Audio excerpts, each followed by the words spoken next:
Hello and welcome to another video by the Bearded Tech Guy.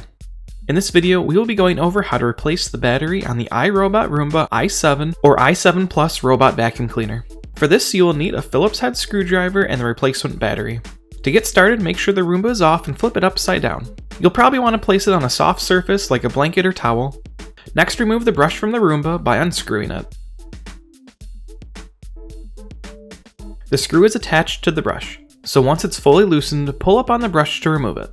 There's a good chance you will find some hair wrapped around where the brush sits, so now is a great time to remove any debris.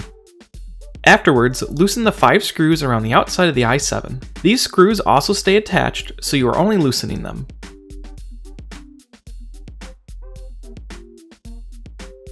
Once all screws are loose, you can go ahead and remove the bottom plate.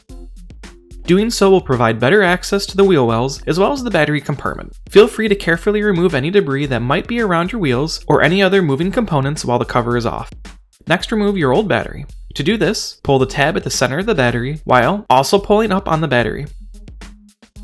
After, take your new battery and line it up so that the notches at the top of it fit into the plastic around the clip and slide the battery in. The battery will snap into place. Next, place the bottom plate back onto the Roomba i7 and tighten down the 5 screws. If your rollers, brush, or filter are getting worn down, now is a great time to replace them. I'll include links in the description below for a few different replacement options I have found that I like so far. Finally, replace the brush or install a new brush, making sure the indents on the bottom of the brush match up with the peg on the Roomba, and then tighten down the screw. And that's it! We were able to quickly replace our iRobot Roomba i7 Plus's battery without causing any damage to the robot vacuum, and even helped clean it up along the way. Depending on the charge of the battery, you may have to place it on the charging base before use. I personally recommend letting the battery fully charge prior to actually running the Roomba to help support a long life of the battery.